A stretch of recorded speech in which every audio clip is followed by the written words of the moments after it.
और बच्चों क्या हाल चाल। सो आई होप आपने सेक्शन डी तक सैम्पल पेपर के सॉल्यूशंस देख भी लिए होंगे और प्रैक्टिस भी कर लिए होंगे।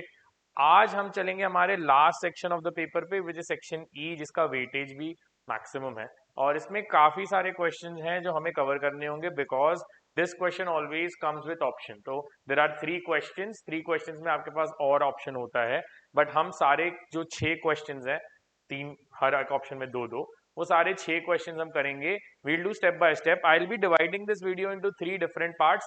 हर एक पार्ट में एक क्वेश्चन, मतलब 2 क्वेश्चंस हम साथ में करेंगे, जो 31st, 32nd और 33rd। तो 31st का एक वीडियो बनेगा, 32nd का एक बनेगा, 33rd का बनेगा। आई वांट, मुझे पता है बहुत बड़ा वीडियो नहीं है, but I don't want to put all 3 together या 6 questions together to confuse you. The better thing is कि हम एक क्वेश्चन करेंगे, उसमें जो दोनों पार्ट्स हैं उसको इन डिटेल समझेंगे। ये बहुत स्कोरिंग क्वेश्चन इसलिए होता है कि इसमें न्यूमेरिकल्स आते हैं या डेरिवेशंस आते हैं। ठीक है, तो न्यूमेरिकल्स एंड डेरिवेशन का एडवांटेज ये कि दोनों पार्ट्स आपके फिजिक्स में स्कोरिंग है, ये याद रखिएगा। चाहे न्यूमेरिकल आए चाहे डेरिवेशन आए, मैं ये भी बताऊंगा कि किस बच्चे को या किस तरीके के बच्चे को कौन से टाइप का क्वेश्चन अटेम्प्ट करना चाहिए, तो वो भी हम इसके साथ में डिस्कस करेंगे। और साथ में देखेंगे कि हमें कौन से क्वेश्चन में कैसे डेरिवेशंस को, क्योंकि डेरिवेशंस पढ़ने में सबसे ज्यादा दिक्कत जो होती है वो ये होती है कि सर स्टेप्स कैसे याद रहे, मुझे क्या करना है, कैसे करना है, कौन से स्टेप में क्या लिखना है, ये सारी चीजें याद नहीं रहती है। ठीक है, तो we are gonna break down कि हम स्टेप्स को ब्रेक कर लेंगे और फिर उसको लिखेंगे एक एक पार्ट में, और जब उसको एक एक पार्ट्स में लिखेंगे तो सिर्फ पार्ट्स याद कर लेंगे ताकि एग्जाम में वो पार्ट्स फिर से अप्लाई कर दें। ठीक है, सो हम इसको तोड़ के छोटे छोटे पार्ट्स में लर्न कर लेंगे और फिर इजीली इसको अप्लाई कर देंगे। चलते हैं पहले क्वेश्चन पे। पहला क्वेश्चन देखते हैं। पहला क्वेश्चन है, ड्रॉ रे diagram for the formation of image of a point object by a thin double convex lens having radii r1 and r2, and then you have to use that to derive the lens makers formula, right? तो अगर आपको lens makers formula नहीं याद है तो आपको याद कर लेना चाहिए क्योंकि वो बहुत ज्यादा यूज होता है। The lens maker formula says that the focal length of a thin double concave lens will be given by n-1 times 1 by r1 minus 1 by r2, where r1 r2 are the radii of the both surfaces, right? और n क्या है?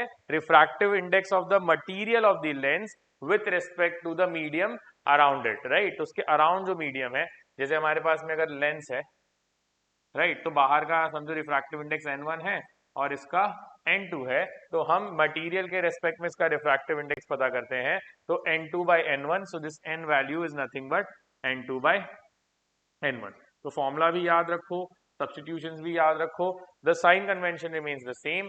Radius इस वाले का positive लिया जाएगा, इस वाले का नेगेटिव, क्योंकि ऑब्जेक्ट लेफ्ट साइड में रखा जाता है। ठीक है, अगर नहीं आएगा तो जैसे मैंने बोला कि हम ऑलरेडी एक लेक्चर सीरीज करने वाले हैं जहां पे हम सारे इंपॉर्टेंट पॉइंट्स, क्वेश्चंस, थियरी को डिस्कस करेंगे बिफोर बोर्ड एग्जाम्स, तो आप उस चीज के लिए वेट कीजिएगा। But on a short note, we know the formula now. Formula जो है n2 by n1 से सब्स्टिट्यूट करके हम फाइंड कर सकते हैं। पहले चलते हैं इसके रे डायग्राम पे। इसका रे डायग्राम मैंने ऑलरेडी आपके लिए बना के रखा हुआ है for the derivation purpose also. तो अगर आप रे डायग्राम देखते हैं तो रे डायग्राम यहाँ पे आपका बना हुआ है। ठीक है, ये हमारा डबल कॉन्वेक्स लेंस है, ये हमारा डबल कॉन्वेक्स लेंस है, यहाँ पे सरफेस r1 है, यहाँ का सरफेस r2 है, O हमारा पॉइंट ऑब्जेक्ट है। पॉइंट ऑब्जेक्ट से एक रे ट्रैवल करेगी, यहाँ पे 2 बार रिफ्रैक्शन होगा, एक रिफ्रैक्शन यहाँ पे होगा, एक रिफ्रैक्शन यहाँ पे होगा, और ये दोनों रिफ्रैक्शन के बाद में यहाँ पे you will get the final image. So this is the ray diagram that you have to make. I have made a rough diagram, but you should always make it with proper scale and proper measurements. ठीक है, तो आप measurement के साथ में इस diagram को practice कर लो, ये आपका फॉर्मेशन ऑफ इमेज का डायग्राम हो जाएगा। Now derivation of lens makers formula हमने ऑलरेडी देख लिया, लेंस मेकर्स फॉर्मूला क्या है, लेकिन इसको डिराइव करना थोड़ा सा टीडियस काम है, थोड़ा ही टीडियस है, ज्यादा डिफिकल्ट नहीं है। टीडियस इसलिए क्योंकि लोग इसको रट लेते हैं। रटने में प्रॉब्लम मैंने बताया था कि यार रटने पे 4 दिन बाद फिर भूल जाते। ठीक है, तो हमारे पास इतना टाइम नहीं कि एक ही लेंस मेकर फॉर्मुलाज को हर 4 दिन बाद रटते रहे। बहुत सारे फॉर्मुलाज हैं, बहुत सारे डेरिवेशंस हैं, तो इसको simple by step break down करेंगे और देखेंगे कि क्या करना होता है। ठीक है, अब होता क्या है कि जब आप जनरली आप देखो, अगर आपका लेंस फॉर्मुला अगर आप याद करो तो 1/v minus 1/u equal to 1/f था। वहां कंडीशन ये थी ना कि आप लेंस का जो मटेरियल है उसको कंसिडरेशन में नहीं ले रहे थे। ठीक है, और बाहर भी आपके जो मटेरियल था वो एयर था, तो बाहर एयर है, लेंस का मटेरियल लेना नहीं है, तो n1 n2 का कोई फैक्टर नहीं आ रहा। अब हमें क्या करना है, हमें बताया गया है कि यार मटेरियल का रिफ्रैक्टिव इंडेक्स n1 है, सॉरी n2 है, और बाहर का जो रिफ्रैक्टिव इंडेक्स है वो n1 है। तो अगर n1 और n2 रिफ्रैक्टिव इंडेक्स है तो उसके हिसाब से मुझे इसका फॉर्मूला डिराइव करना पड़ेगा, राइट। और उसके साथ में रेडियस ऑफ कर्वेचर्स भी चेंज हो गए हैं। हम जनरली जो रेडियस ऑफ कर्वेचर लेते थे 10th स्टैंडर्ड तक, वहां तक रेडियस ऑफ कर्वेचर सेम होते थे दोनों साइड में, तो it was quite easy to solve, right. चलो पहला काम करते हैं, ये करता क्या है पहले वो देखते हैं, फिर इसको अप्लाई करेंगे हम क्वेश्चन में। होता क्या है कि ये दो सरफेसेस हैं, पहला सरफेस जो है, पहला सरफेस इस ऑब्जेक्ट का एक इमेज बनाएगा ऐसे I1, है ना। सो पहले सरफेस पे गया, यहाँ पे रिफ्रैक्शन हुआ, यहाँ पे इमेज बन गया, ठीक है। ये याद रखना कि लेंसेज के लिए जो लाइन पॉइंट और सेंटर ऑफ कर्वेचर को ज्वाइन करती है वो नॉर्मल हो जाती है, ठीक है। तो ये हमारा नॉर्मल है, ठीक है। और उसमें नॉर्मल से देख सकते हैं आप कि ये रेयर से डेंसर मीडियम में जा रहा है, तो ये टुवर्ड्स द नॉर्मल बेंड हो रहा है, इमेज I1 बना रहा है। अब सबसे सरप्राइजिंग बात होती है क्या, ये जो I1 इमेज बन रही है ना, ये बिहेव करती है आपके दूसरे सरफेस के लिए ऑब्जेक्ट की तरह, ठीक है। तो आपका दूसरा जो सरफेस है उसके लिए I1 जो है वो ऑब्जेक्ट है, ठीक है, ये ऑब्जेक्ट है, और ये इसके लिए एक वर्चुअल इमेज बना रही है on the same side of the lens, right. तो ये जो इमेज बन रही है ये आपको फाइनल इमेज में यहां दिखाई दे रही है, ठीक है। I1 आपको नहीं दिखाई दे रहा है, आपको I दिखाई दे रहा है। और अगर आपको ये समझ गया है कि इमेज कैसे बन रही है तो डेरिवेशन बहुत सिंपल है, ठीक है। डेरिवेशन बहुत सिंपल है, बस आपको क्या समझाना था मुझे कि भाई पहला सरफेस एक इमेज बनाएगा, वो जो इमेज है वो दूसरे सरफेस के लिए ऑब्जेक्ट जैसे बिहेव करेगी और एक वर्चुअल इमेज बनाएगी जो हमें ओरिजिनली लेंस से दिखाई देती। क्लियर, आगे चलें। चलो अब इसको अप्लाई कैसे करना है, ठीक है। तो हम क्या करते हैं, हम दोनों सरफेस पे फॉर्मूला लगाते हैं, राइट। हमारे पास ऑलरेडी फॉर्मूला है कि भाई n1 से ऑब्जेक्ट आ रहा है, n2 में इमेज बन रही है, तो n2 by v1 on the positive side minus n1 by u on the negative side and n2 minus n1 by यहाँ पे आपका होना चाहिए r1, क्योंकि ये सरफेस जो है ये r1 रेडियस का है, ठीक है। तो यहाँ पे r1 रेडियस की वजह से आपने फॉर्मूला लगा दिया लेंस फॉर्मूला, ठीक है। ये वाला फॉर्मूला पहले किया हुआ है। अब इसी फॉर्मूला को आप लगाओगे सेकेंड सरफेस पे, देखो, ठीक है। तो इसी फॉर्मूला को सेकेंड सरफेस पे लगाएंगे, बट सेकेंड सरफेस पे जो ऑब्जेक्ट और इमेज बन रहा है it is on the same side, ठीक है। तो ये बोलता है यार इमेज तो सेम साइड पे बन रहा है n1 by v, और ऑब्जेक्ट जो है क्योंकि वो वर्चुअल ऑब्जेक्ट है तो हम उसको माइनस n2 by v1 ले लेंगे। तो अब इमेज किसने बनाई, इमेज बनाई n1 ने, सही, n1 मीडियम में, और n2 वाले ने क्या किया, ऑब्जेक्ट जैसे बिहेव किया। तो n2 जो है, जो refractive index of the material है, वो n2 by v1 आपका हो गया वर्चुअल ऑब्जेक्ट, और n1 by v जो बन रहा है वो बन रहा है आपका फाइनल इमेज, राइट। तो ये आ गया n1 minus n2 by r2। ये दोनों फॉर्मुलेज हमारे सीधे सीधे लग गए, राइट। प्लस r2 ही होगा ना, क्योंकि यहां से लाइट आ रही है, r2 इस तरफ है, तो ये प्लस r2, ठीक है। अब कुछ करना नहीं है, अब आपको इन दोनों इक्वेशंस अगर मिल गए हैं, अगर ये दोनों इक्वेशंस आपको मिल गए हैं, तो आपको ये इक्वेशंस यहां मैं फिर से लिख के दिखा रहा हूं कि n2 में इमेज बना था, तो n2 by v1 minus n1 by u is equal to n2 minus n1 by r1। दूसरा जो बना वो बना n1 by v minus n2 by v1 is equal to n1 minus n2 divide by r2। इन दोनों को आप add कर दीजिए, ऐड करेंगे तो देखो ये और ये कैंसिल हो जाता है, यहाँ n1 कॉमन आ जाता है, और यहाँ आ जाता है 1 by v minus 1 by u, है ना। यहाँ पे क्या आ जाता है n2 minus n1 by r1, और क्या करते हैं यहाँ से एक माइनस कॉमन ले लेते हैं, तो एक माइनस कॉमन आ गया, तो n2 minus n1 by r2। बहुत सिंपल सा डेरिवेशन इसके बाद, ठीक है। अब यहाँ से n1 कॉमन आ गया, 1 by v minus 1 by u क्या होता है, 1 by f for thin lenses. ये n2 माइनस n1 कॉमन आ गया, यहाँ क्या बच गया आपके पास में 1 by r1 minus 1 by r2, है ना। फिर ये n1 से सबको डिवाइड कर देंगे तो आपको लेंस मेकर्स फॉर्मूला आ जाएगा, ये आ जाएगा n2 by n1, जिसको हम n लिखते हैं, और ये आ जाएगा आपको 1 by r1 minus 1 by r2। तो ये हो गया आपका बच्चों लेंस मेकर्स फॉर्मूला। फिर से स्टेप्स बता दे रहा हूँ, सिंपल डायग्राम में आपको फर्स्ट सरफेस पे रिफ्रैक्शन करना है, इमेज बनानी है, उसी रिफ्रैक्टेड जो इमेज बन रहा है उससे और एक इमेज बनेगी ऑन द सेकेंड सरफेस, उसका इक्वेशन लिखना है। दोनों इक्वेशन आप ऐड कर दो, आपको इक्वेशन अपने आप बना बनाया मिल जाएगा। आई होप आपको समझा भी होगा, डायग्राम भी समझे होंगे। ऐसे ही अगर आप ब्रेक डाउन करके डायग्राम बना के इसको सॉल्व करेंगे तो ये बहुत ईजी क्वेश्चन है सॉल्व करने के लिए, ठीक है। अच्छा, ये आ गया, अब ये डेरिवेशन हो गया, आपका इजी पार्ट सॉल्व हो गया, राइट। नाउ अगर आप आगे देखते हैं तो इसने क्या बोला है, देखो ये तो फर्स्ट पार्ट हो गया हमारा सॉल्व, ठीक है। रे डायग्राम भी बना दिया और हमने डिराइव भी कर दिया formula. Now converging lens has a focal length 10 centimetre in air, ठीक है। तो हमारे पास फोकल लेंथ जो कन्वर्जिंग लेंस का है वो है 10 centimetre, right, and it is made up of refractive index 1.6। तो refractive index of the material N2 is basically 1.6। तो अगर इसका फॉर्मूला लिखा जाए, इसका फॉर्मूला हो जाएगा 1/f in air is equal to 1.6 minus 1 by air मतलब 1, ठीक है। और ये आ गया, अभी ये फॉर्मूला डिराइव किया था।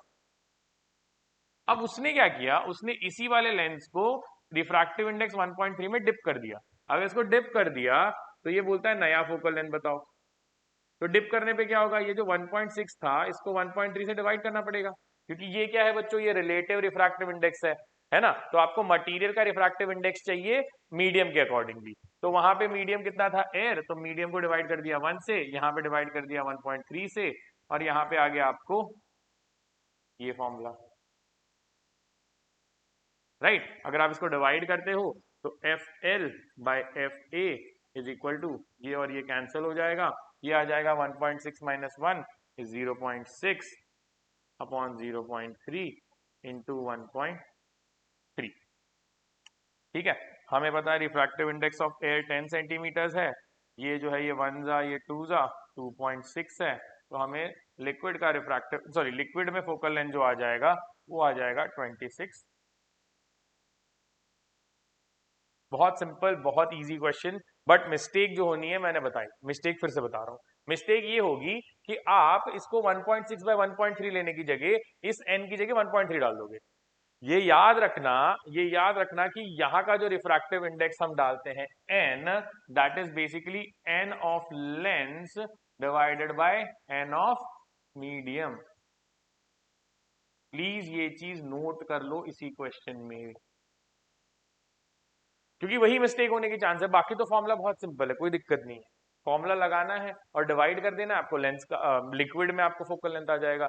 बट आप लिक्विड की फोकल लेंथ उठा के अगर यहां डाल दोगे तो आपका आंसर गलत होगा। लेंस का फोकल लेंथ लेंस का रिफ्रैक्टिव इंडेक्स उतना ही रहेगा, बट रिलेटिव रिफ्रैक्टिव इंडेक्स तो बदल जाएगा ना, पहले एयर के रेस्पेक्ट में है फिर लिक्विड के रेस्पेक्ट में। So this is the relative refractive index, please remember it is lens upon the medium. Clear है, सिंपल क्वेश्चन, ठीक है। तो हमारे फर्स्ट पार्ट का फर्स्ट क्वेश्चन हमने समझ भी लिया है, डिराइव भी कर लिया है, रे डायग्राम भी देख लिया है और न्यूमेरिकल भी सॉल्व कर लिया। ये हमारे नंबर हमारे पॉकेट में आ गए हैं। लेकिन अगर मुझे ये क्वेश्चन नहीं करने आता तब मैं और वाला सिलेक्ट करता, तो हमें और वाला क्वेश्चन भी आना चाहिए, ठीक है। तो और वाले में अच्छी बात यह है कि एक थियरी है, दूसरा इधर डिफरेंसेस वाला भी थियरी है, एक न्यूमेरिकल है और एक डेरिवेशन। तो सारे जो क्वेश्चंस पूछे जा सकते हैं, ठीक है, थियरी, डेरिवेशन, न्यूमेरिकल, तीनों टाइप के क्वेश्चन इसमें रहे हैं, राइट। तो अगर हम इसको करने जाते हैं, देखो पहली चीज जो डेफिनेशन है वो मैंने ऑलरेडी आपके लिए रेडी रखी है और आपके बुक में भी ये दी हुई है एनसीईआरटी में। अ सरफेस रियल और imaginary that is the locus of all adjacent points at which the phase of oscillation is the same. ये किसकी डेफिनेशन दे रहा है आपको, वेव फ्रंट की डेफिनेशन दे रहा है, ठीक है। वेव फ्रंट क्या है, एक सरफेस है, चाहे वो रियल हो चाहे वो इमेजिनरी हो, चाहे आपको दिख रहा हो चाहे नहीं दिख रहा हो, ठीक है, रियल और इमेजिनरी, जहां पे सारे पॉइंट्स, वो सारे लोकस जो पॉइंट आप ज्वाइन करोगे वो सब सेम फेज में होंगे इन द ऑसिलेशन, राइट। तो सिंपल वर्ड्स में अगर मैं बताऊं, लिखने के लिए नहीं समझने के लिए, तो अगर आप इन फेज वाले पॉइंट्स को ज्वाइन करते हैं एक वेव में तो वो एक लोकस बनाता है जिसको हम वेव फ्रंट बोलते हैं, ठीक है। तो अगर सारे सेम फेज वाले पॉइंट्स को ज्वाइन करते हो एक वेव में तो आपको वेव फ्रंट मिल जाएगा।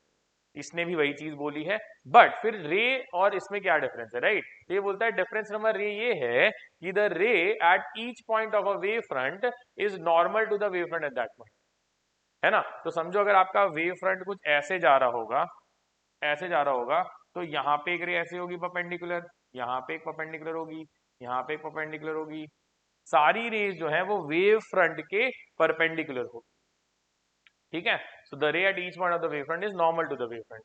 रे indicates the direction of propagation of wave while the wave front is the surface of constant, right. तो रे क्या बता रही है? रे बता रही है भाई मेरी वेव इस डायरेक्शन में चल के जा रही है, लेकिन वेव फ्रंट ऐसा कुछ नहीं बता रहा है. वेव फ्रंट बता रहा है भाई मेरे पे खड़े रहोगे तो मेरे पास जितने पार्टिकल हैं, मेरे ऊपर जितने पार्टिकल हैं सब कांस्टेंट फेज है ना. तो इस वेव पे या इस वेव फ्रंट पे सारे पार्टिकल्स कांस्टेंट फेज पे हैं, लेकिन मैं ये नहीं बता सकता कि कहाँ ट्रैवल कर.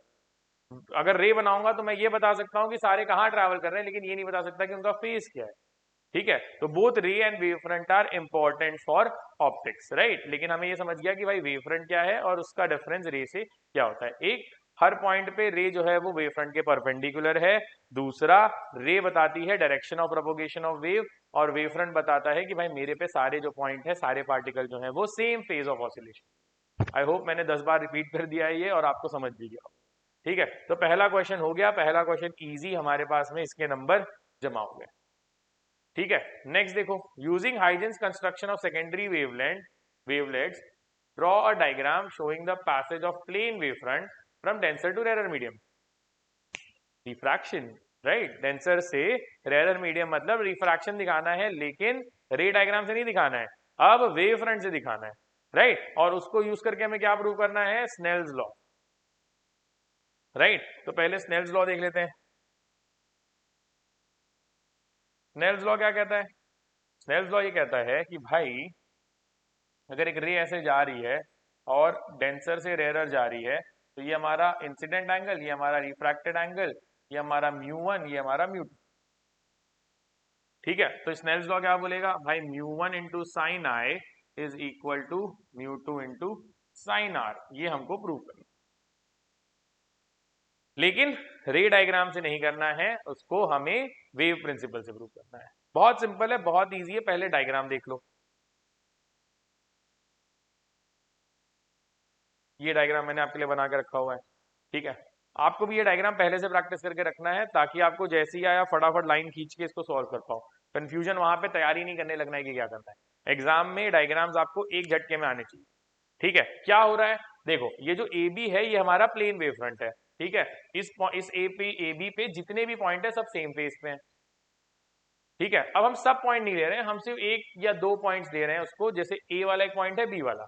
अब हो क्या रहा है कि ए वाला फ्रंट जो है, देखो ये ऐसे आएगा, ऐसे आएगा और फिर ऐसे होके ऐसे वेव फ्रंट बन जाएगा. दिखा, ये पूरा देखो, ये तो पहुंच गया, तो ये जब यहाँ पहुंचा तो ये तो बेंड हो गया, है ना. जब तक ये आएगा ऐसे ऐसे ऐसे और ये ऐसे फिर जाने लगेगा, है ना. तो वेव फ्रंट जो है वो ऐसे, तो अगर ऐसे आया तो ऐसे जाएगा फिर. क्लियर है? ठीक है, तो ये पूरा वेव फ्रंट ऐसे आके फिर ऐसे जाने वाला है. हम इन दोनों पॉइंट को कंसिडर करके स्नेल्स लॉ को प्रूव कर सकते हैं. ये डेंसर मीडियम है, ये रेयर मीडियम है ना.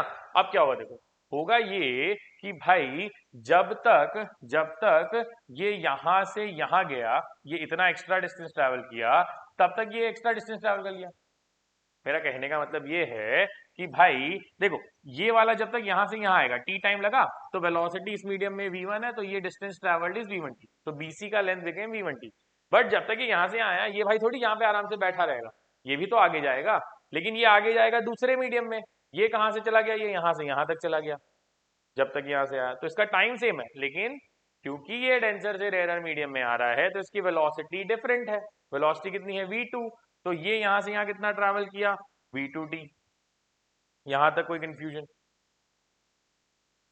ठीक है, क्या हो रहा है देखो, कुछ नहीं. एंगल ऑफ इंसिडेंस यहाँ पे, एंगल ऑफ रिफ्रैक्शन यहाँ पे. ये रे था, लेकिन हमें रे नहीं चाहिए, हमें वेव फ्रंट चाहिए, तो हम पूरे वेव फ्रंट को ट्रैवल करा रहे हैं. बस, कोई कंफ्यूजन करने की जरूरत नहीं है. ठीक है, आइडिया वही है. ठीक है, हमने अब देखा कि यार अगर ये यहाँ ये वेव फ्रंट इधर पहुंच गया है, तो अब ये बेंड होने वाला है, तो बेंड होके इतना एक्स्ट्रा डिस्टेंस ट्रैवल करेगा. ये वाला भी आगे ट्रैवल करने वाला था, लेकिन तब तक ये यहीं तक पहुंचा है. ठीक है, इसको यहां तक पहुंचा के हमने इसको कनेक्ट कर दिया. परपेंडिकुलर डिस्टेंसेस जो आ रहे हैं वो v2t और v1t आ रहे हैं. v1 इस वेलोसिटी है, v2 इसमें लाइट की वेलोसिटी. ठीक है, वेरी सिंपल. अब देखो, अगर ये एंगल आई है, ये परपेंडिकुलर है, तो ये 90 माइनस आई है. ये परपेंडिकुलर है तो आई है. By geometry this angle is i. ठीक है, सिंपल. अगला देखो, ये एंगल ऑफ रिफ्रैक्शन है, ये परपेंडिकुलर है, तो ये 90 माइनस आई है. ये 90 माइनस आर है, और अगर ये 90 माइनस आर है और ये 90 है, तो ये आर है. बाय ट्राइंगल लॉ, ट्राइंगल के चारों एंगल 180 डिग्री. एंगल्स आ गए. अब बहुत आसान है भाई। म्यू1 क्या प्रूव करना था आपको? आपको प्रूव करना था म्यू1 sine i is equal to म्यू2 साइन आर। तो म्यू1 म्यू2 की वैल्यू निकाल लेते हैं। चलो अब देखो साइन आई तो थोड़ा सा हम साइड में खसका लेते हैं।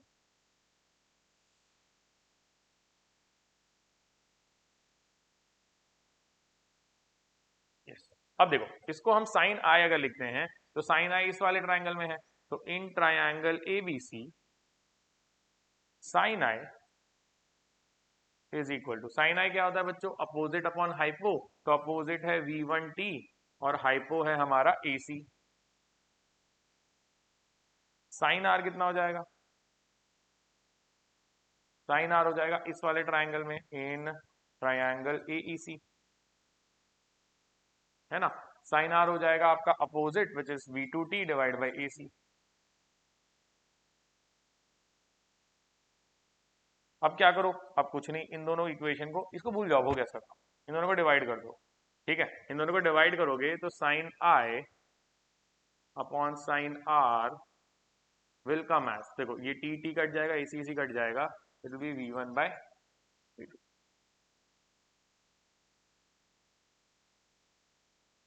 लेकिन ये तो वेलोसिटी का रेशियो आया। ठीक है, अब आपको ऑलरेडी पता है कि velocity is inversely proportional to the refractive index, right. तो अगर हम इसको लिखना चाहें तो हम इसको लिख सकते हैं म्यू2 बाय म्यू1। अब इसको क्रॉस मल्टीप्लाई कर दो तो आ जाता है म्यू1 sine i is equal to म्यू2 sine r, derivation of Snell's.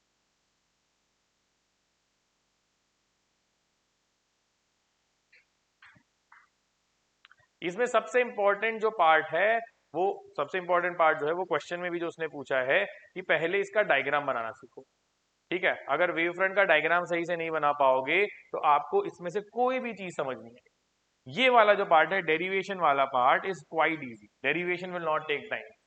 ठीक है, तो डेरिवेशन जो है वो फट से हो जाएगा। पहले डायग्राम देख लो, कौन सा V1T लिया है, कौन सा V2T लिया है, क्यों लिया है, reason, everything needs to be learn, not by hearted. Please don't रट्टोफाई इट, रटना नहीं है। ठीक है, स्नेल्स लॉ प्रूव हो गया, हमारा सेकंड क्वेश्चन डन हो गया। ठीक है, अगला क्वेश्चन बोलता है, अगला क्वेश्चन बोलता है which is a numerical,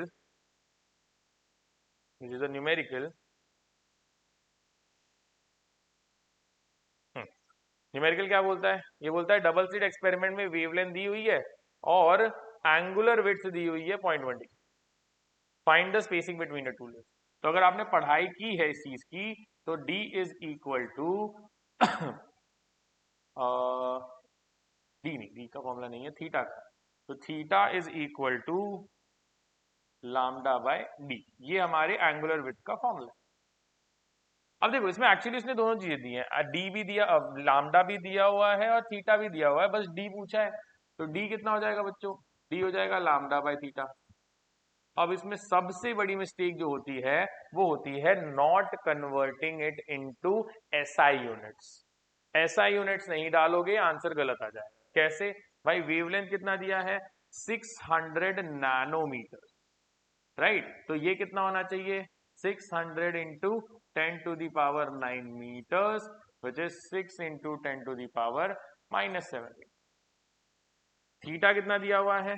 0.1 degrees, but हमें इसको कन्वर्ट करना पड़ेगा 0.1 इंटू पाई बाय 180 रेडियंस में, तो दिस इज पाई बाय 1800। ये दोनों नहीं करोगे और आंसर गलत हो जाएगा, फॉर्मूला आते हुए भी गलत हो जाएगा। ठीक है, always solve in SI units, always solve in SI units. ठीक है, always solve in SI units. अब इसको अगर हम सब्स्टिट्यूट कर देते हैं यहाँ पे तो हमें ये वैल्यूज क्या देती हैं? लैम्डा कितना है बच्चों हमारा? 6 into 10⁻⁻⁷ divided by pi upon 1800, तो 1800 ऊपर चला जाएगा। ठीक है, अब इसको हम मल्टीप्लाई करके वैल्यू निकाल देंगे, तो दिस इज अप्रोक्सीमेटली 6 18 पाई, कितना होना चाहिए? एक काम करते हैं, पाई को ले लेते हैं हम 22/7, है ना। तो ये हो जाएगा 2 11 जा और 2 3 जा, 7 3 जा 21, ये 2 जीरो हटा देते हैं तो यहाँ पे -5 आ जाएगा। तो ये आ जाएगा 21 इंटू 18, 18 वन 18, 1 कैरी, 18 और 36 378 divide by 11 into 10 to the power -5। इसको डिवाइड कर दो तो 11 3 डी आ रहा है हमको, 11 3 जा 33, 33 किया, फिर यहाँ से 48 हो गया, 11 4 जा 44, 44 4 बच गया 40, 11 3 जा तो 34.3 इंटू 10 टू द पावर -5, या हम लिख सकते हैं इसको दो डेसिमल शिफ्ट करके, ये मीटर्स में है ना, इसको दो डेसिमल शिफ्ट कर दो तो 0.343 mm। दिस इज योर, ठीक है। दो ही चीजें चाहिए, एक एसआई यूनिट, सॉरी तीन चीजें, formula, SI unit conversion and calculation. Simple question है, बहुत इजी मार्क्स है। इसलिए मैंने बोला कि ये क्वेश्चन जितना वेटेज वाला है उतना इजी भी है स्कोरिंग के लिए। जिन लोगों को पास होने में दिक्कत हो रही होगी या जिन लोगों को ऐसा लग रहा है कि मैं पास नहीं कर पाऊंगा, उन लोगों को ये ध्यान रखना है, उन लोगों को ये समझना है कि भाई ये क्वेश्चन आपको बोनस क्वेश्चन है, आप इसको अच्छे से समझ भी सकते हो, अच्छे से कर भी सकते हो, और बहुत ज्यादा कॉम्प्लिकेटेड चीजें नहीं होगी। भाई डेरिवेशन तो डायरेक्ट लिखना है, थियरी तो डायरेक्ट लिखनी है, न्यूमेरिकल भी आपको सिंपल दिए जा रहे हैं, तो आप सारे स्कोरिंग यहाँ पे अपने कवर कर सकते हो। ठीक है, ये चीज क्लियर है। चलो एक और पार्ट बच गया इस क्वेश्चन का, then will stop this video, right. एक और पार्ट बच गया है विच इज बेसिकली, इसने बोला है कि भाई मुझे ये बताओ कि इंटरफेरेंस और डिफ्रैक्शन में क्या डिफरेंस होता है, इंटरफेरेंस और डिफ्रैक्शन में क्या डिफरेंस होता है। मैंने आपके लिए यहाँ डिफरेंसेस लिख के रखे हैं, ठीक है।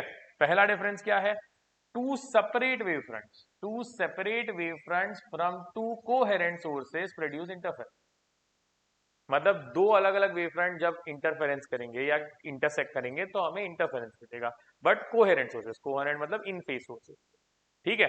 Secondary wavelets, secondary wavelets originating from different parts of the same wave front, same wave front से जो सेकेंडरी वेवलेट्स बनेंगी उनका जो इंटरफेरेंस होगा वो होगा हमारा डिफ्रैक्शन, है ना। तो एक ही सोर्सेस में, तो उसमें दो सोर्सेस है, right, coherent sources. The region of minimum intensity is perfectly dark in interference and they are not perfectly dark in diffraction. तो जो मिनिमम इंटरफेरेंस के पार्ट्स होंगे इंटरफेरेंस में वो सारे ब्लैक होते हैं, डार्क लाइंस, ठीक है। लेकिन डिफ्रैक्शन में वो परफेक्टली डार्क नहीं होते हैं, हल्का हल्का उनका ब्राइटनेस जो है वो दिखता है और चेंज होता रहता है, ठीक है। सिंपल सेकेंड डेरिवेशन, और दो सीख लो इन केस और पूछ ले तो, ठीक है। Width, fringe width is always equal interference, दो फ्रिंजेस के बीच का जो गैप है ब्लैक और व्हाइट का वो सेम रहता है for interference, but in diffraction they are never equal, right. Fringe width keeps changing in diffraction, ठीक है। Next, the intensity of all maxima are same in interference, they are varying in diffraction. जैसे dark fringes अलग अलग हो रहे थे वैसे ही bright fringes भी अलग अलग होते हैं, किसमें, डिफ्रैक्शन में, लेकिन वो जो ब्राइट फ्रिंजेस इंटरफेरेंस में होंगे वो सारे उतने ही ब्राइट दिखाई, ठीक है। तो वेरिएशन, सिंपल वर्ड्स में वेरिएशन किसमें आ रहा है, डिफ्रैक्शन में, और सिस्टमैटिक रिपीटिशन किसमें आ रहा है, इंटरफेरेंस में। ऐसे आप याद रखोगे तो पॉइंट्स भी याद रहेंगे, सेम सेम सेम कहां, इंटरफेरेंस, डिफरेंट डिफरेंट डिफरेंट कहां, डिफ्रैक्शन, राइट। फ्रिंज विड्थ हो गया, डार्कनेस, डार्क बैंड्स हो गए, लाइट बैंड्स हो गए, तीनों में सेम किसमें होंगे, इंटेंसिटी इंटरफेरेंस में, और डिफरेंट किसमें होंगे, डिफ्रैक्शन, ठीक है। तो ये हमने पहला क्वेश्चन कवर किया है हमारा जिसमें दो पार्ट्स थे। अब मैंने आपको बताया था कि मैं बताऊंगा कौन से क्वेश्चन अटेम्प्ट करना, ठीक है।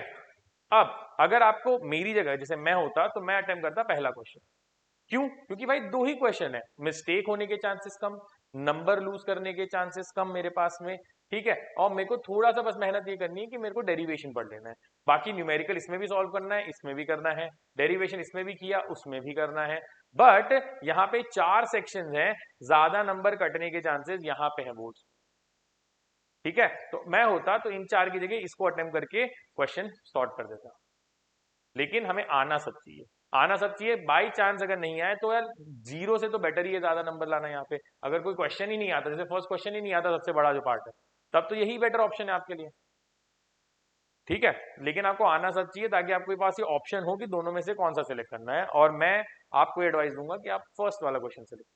ये हमारा पहला क्वेश्चन था आज, नेक्स्ट वीडियो में हम लाएंगे क्वेश्चन नंबर 32, उसके दोनों सेक्शंस करेंगे और ये सेम चीजें डिस्कस करेंगे कि क्वेश्चन कैसे सॉल्व करना है और मैं कैसे डिसाइड करूं कि मुझे कौन सा क्वेश्चन अटेम्प्ट।